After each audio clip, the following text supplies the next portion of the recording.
welcome to another episode of Media Strikes.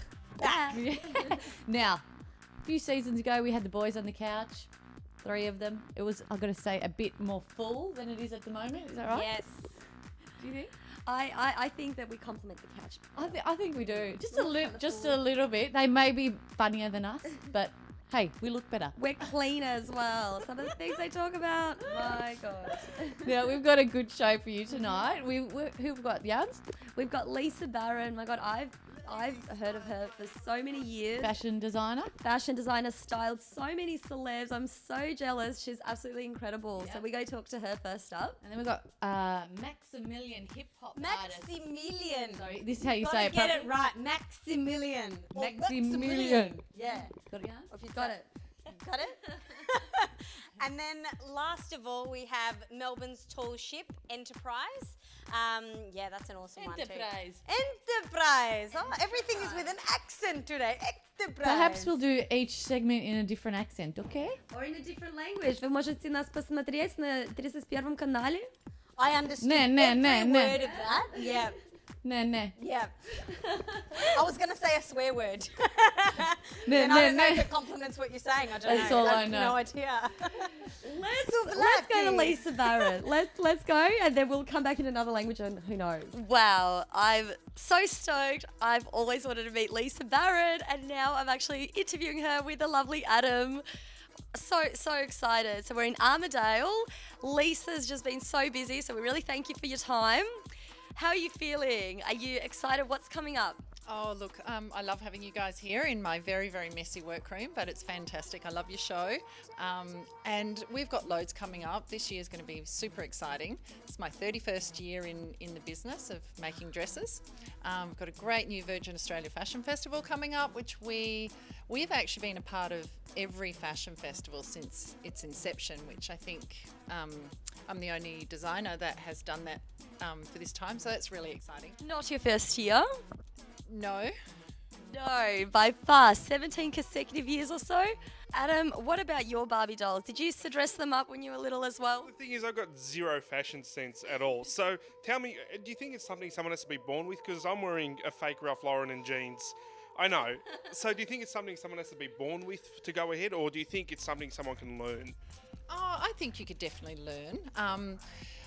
I think there's also a social conscience that's very strong in the industry today, and copy not good. No, not good. I know. Don't do that again when you're interviewing a designer. But we'll forgive you this time. Okay. I need to know, do you think there's a piece that defines you? Do you think there's something that you went, if I was to show me to God when I leave this earth, is there something you say, this is me, this is what I'd like to show? Oh, I think over 30 years, I've got a lot of dresses that do mean a lot to me. Probably one that is standing out, and it's probably a memorable one, and many people don't know I designed it, but do recall it. And it was a dress I made for Nikki Buckley, who was my muse at the time, and she'd worn a lot of clothes for me while she was a host on Sale of the Century. Then when she was pregnant, I asked her to be in my fashion show for one of the big Australian designer collection shows, and I cut out the love heart on the tummy. So it was this long black evening dress with the love heart on the tummy, and so her pregnant belly was exposed, and it just wasn't done then. It received huge amount of media controversy and publicity, and it was just fantastic, and she was so wonderful and so proud, and they actually still bring that photo out every now and then to show, you know, the first girl being pregnant presenting on television.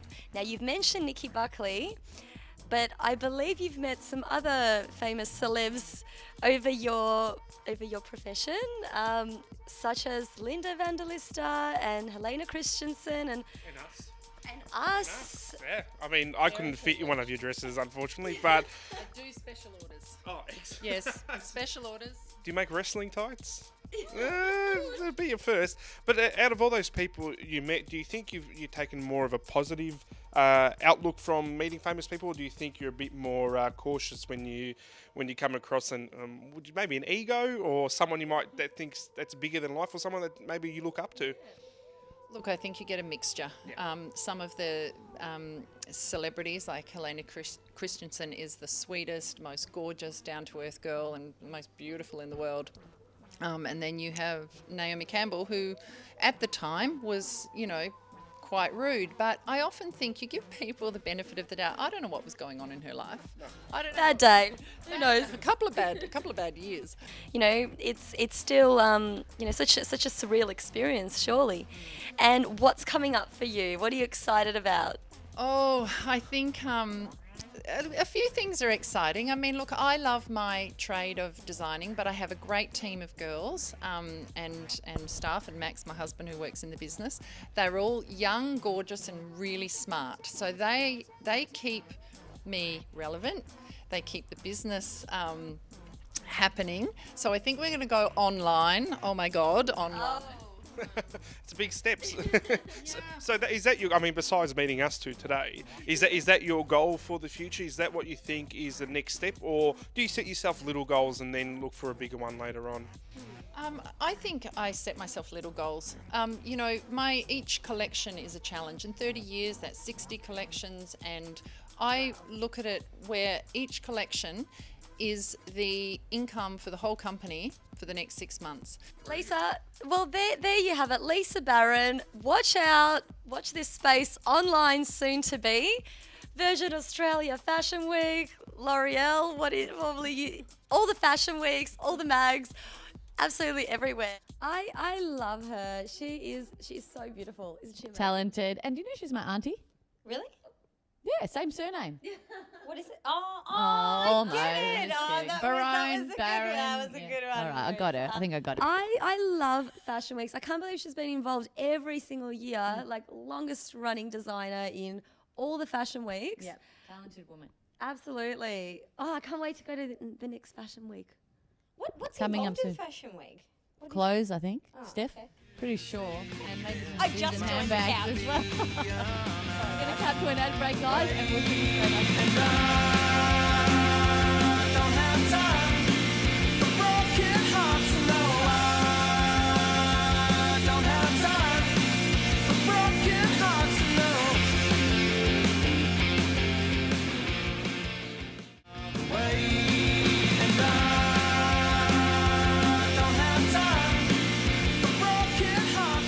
Hey guys, what's going on? We are still, modelling on the couch Sitting here. pretty. Yeah, sitting here, not going anywhere, obviously.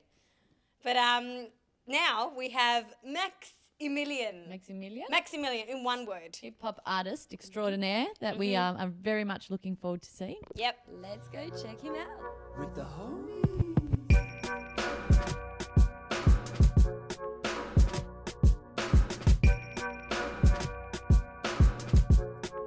Let's get it. Hey yo, I'm about to set it out. Lyrically and mentally, I be the one to drown. All of y'all rappers with my words throw the towel, but the rhymes that I'm spitting just could never dry you out. Hear me out? That's good. About to take it to a level that you wouldn't do. This the part when I sit you on the stool, cut your f***ing legs off and I hit you with them too. How beautiful, don't you agree? This a world similar to scary movies. Got killers and suits in society, going nuts cause the media driving crazy. It amazed me how we get tricked. World's probably dying and we don't give a shit. Attached to them TV shows and the gossip when the government is probably planning on the next hit. Tell us, man, what's new? What's new with you? I've been recording my album, Memoirs of a Survivor, coming out on January 29th. Yeah, and you were telling me it took you about a year to make this album, and you pretty much did it all on your own. Beats, you did the rhyme. Yeah, I did the rhymes, I did the beats, I did pretty much everything, man. Working hard on this, so go cop that, man. I'm telling you. As an upcoming artist, tell us, like, what's the most difficult thing did you find making an album all on your own? Just trying to make it so good so people can actually listen to it and be like, they want to listen to this all the time, you know what I'm saying? Like, writing rhymes, trying to make everything to a good, piece of art, man. So that's what I do. I put in work every day, trying to make everything sound good so everyone can cop this.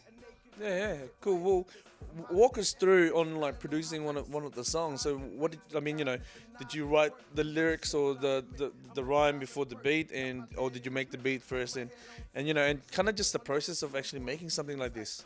So I pretty much produced the beat, then after that, I started writing rhymes for it, and I started thinking about what kind of edits and stuff will I be doing on the song.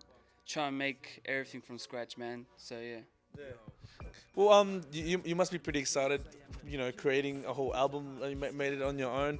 Did you kind of got a little group of people that you trust and kind of like get them to listen to it and see what they think and get some feedback? Oh yeah, definitely. I always got my brothers, and my sister, and just a few of my homies, man, just come listen to it, see what they think about it. Because if you do something that's your own work and you think that it's good, but you need some other people to start listening to it just to know that, what kind of other, like reactions, you know what I'm saying? Like reactions from other people to say what they think about the song. Because when I listen to it, I feel like nah, this is just me. Like, it's kind of like, to me that sounds like it's kind of whack. But when I want other people to listen to it, I want others' reactions. Like, what do they think about the song instead of me? But yeah. No, that's cool. And obviously, did you get good reaction, or did someone actually say, maybe change this here, or this kind of sound like somebody, or? I get good reactions, and sometimes I get like, I reckon this and that doesn't go with it, but I'll be like, yeah, but this is what I meant, and after they'll be like, oh, okay, that's cool, man, that's cool. I reckon that's what you meant, yeah. So they kind of try to twist their minds, but like in a good way, because like that's what I really meant. So they don't understand, but then after I explain it to them, and they'll be like, yeah, all good. Cool. And also, dude, you've been doing this for good, 6-7 years now? Yeah, man. What's one of your highlights that in your career? Even better, tell us where within the 7 years that you did something and you told yourself, look, this is exactly what I'm going to be doing for the rest of my life. Man, the best experience was I was at school and I was just rhyming, and my friend started listening to me. He goes, bro, you should start making songs, man. And I'm like, you reckon? And I was like, yeah, man. He's like, yeah, man, you should start doing some songs, man. You got a good voice. You should get into it, man. You rhyme tight. And I was like, damn, man, then let's just do it. After that, after school, we just went to his house, started doing some beats, recording, and we got into it, man. It's the atmosphere, and since then, bro, I just never stopped. Man, do you still remember what song you were rhyming back then? It was a mic like this that I was recording at, so I was like, everything was kind of non-professional. Yeah. But it was called Respect, man. It was called Respect. Back then, the song was called Respect, and. Well, it's so much easier now compared to back in the days. Now you have your computer, you can do a home studio. I remember when me and my mates used to do it. We used to have my mum's radio, and you had the 2 cassette deck, and you have the instrumental from one of those singles that they have back in the days. Yeah. Press record, do the rhyme, and then swap it over, and you can tape over it, and then That's true, man. That's true, man. Man, we all start from scratch, man. Yeah. You got to start somewhere. Cool, awesome, guys. There you go, Maximillan, and watch out for this, guys. Definitely up and coming, and you'll be seeing gigging around city. And you can cop my album on www.rawmindentertainment.com. Maximillian, that was pretty cool. It was. And I don't know much about hip hop. That as much. So what does it mean to you? This is all I know about hip hop. How do you define hip hop? Hip hop. Hip it to the hip hop. Don't stop the boogie. That's about it. I'd probably define it in the same sort of way. In Russian? Is that from the wedding singer? Russian. Oh, it's the funniest thing. Seriously, YouTube, just type in Russian hip hop and you'll be in stitches. It is the funniest thing ever. What Russian do they do? special. Do they just check it out. Just go on YouTube and give us a quick bit. I won't do it justice. Come on, Jan. Do it. Yana.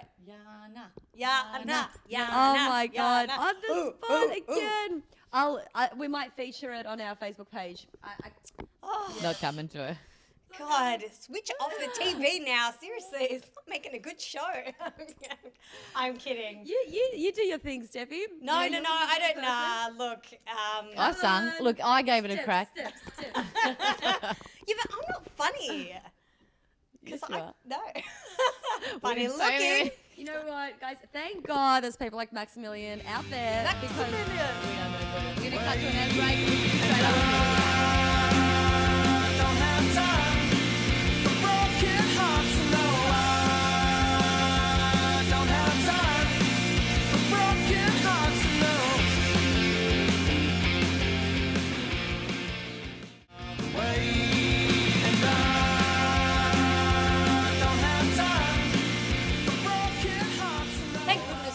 breaks are short. Did you grab a snack? Yes. Got something here? No, I'm just kidding. Now, I heard you went sailing. You Yes. set sail at the docklands on the set Enterprise. sail You and did? I survived because I'm here. And you don't get motion sickness? No, I don't. Nah, I was just too fascinated about what was going on the ship. It was amazing. What was The- going on the ship? Oh, well, lots of sailing. And like, no, obviously not just that. Obviously, you know, they were showing us different parts of the ship and like how you climb up the ladder. I didn't get to do it because I didn't wear my right shoes that day. Did you see Johnny Depp, Pirates of the Caribbean? No, I AKA? didn't. It kind of looks like a pirate ship. But Does it remind you of the Titanic? no, look, no. It didn't sink. She's still here to tell the It story. did, so that's good. exactly, that's right. Yeah. No. Okay, I'm really curious to see. Okay. Okay, let's go. Let's do Let's go.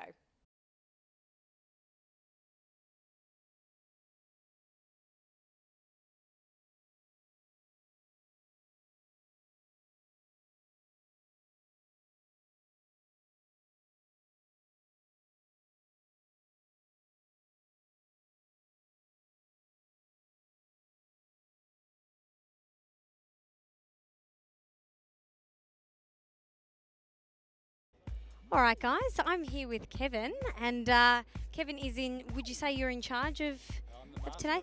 The master? A master or captain on board the Enterprise. Yeah. And tell us a little bit about Enterprise in general. How'd you guys get started? Well, this ship is a reproduction, of course. Back in 1830, the original was built in Hobart, and in 1835 it became famous. John Pascoe Faulkner financed the people, the settlers, to come over from Launceston and cross Bass Strait into Port Phillip, then up the Yarra to settle Melbourne.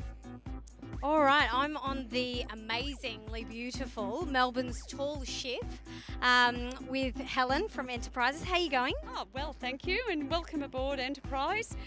Today you're actually on board Melbourne's tall ship, and she's an authentic replica, one of two in Australian and New Zealand waters. And what I'm holding on to now are hemp lines soaked in tar and sheep fat and linseed oil. So she's authentic, she's what you would find 200 years ago. And everything above deck is accurate. Below deck she's done out in a 19th century sympathetic style, but in 21st century style and comfort, microwaves, toilets and that sort of thing. But up on deck she's what she would have looked like 200 years ago. And this is a replica. She was built 15 years ago to commemorate the foundation of Melbourne. The original Enterprise actually brought Melbourne's first European settlers up the Yarra to where the casino now is at the bottom of William Street, and they set their first camp there. There is a few films that we have done on board. Pirate Islands, the movie. Of course, that was a series on Channel 10 for a while. Ship of Shame on Channel 2. There's a documentary about bringing the first, a lot of the women to the colony here. And different ads and things that we have filmed. Tony Robinson did do a stint around Australia, and the first part was on this ship, and that was, of course, the part where they brought the settlers or transportation to the colonies, so to speak. In one of the passenger accommodations, this is what we call the saloon. So it's a general meeting place and it accommodates 8 passengers. Quite often we'll have school groups down here, like 8 schoolgirls or 8 schoolboys, and the teacher will be up with the crew in the forecastle. So the original ship would have just had the timber and the canvas there, lowered the animals here. There wouldn't have been any bunks like there is today, and you would have, as a passenger, would have found some places to sleep on the floor with the animals, and there'd be no sewerage. Today we have things like a watertight door, we have life jackets, so everything's fitted out so it's 21st century comfort and safety. Fantastic. So it's definitely recommended that people do this little cruise. It is fantastic. We do have a website. If you look on there, there's lots of different cruises that they can do, from 1 hour sails to evening sails like this. Port transits, we'll take them all the way down to Geelong, Port Arlington, Rye. And of course the big one is that the Hobart trip, which is in about 11 months time, so 2015, the end of January, and that is the cream of the crop.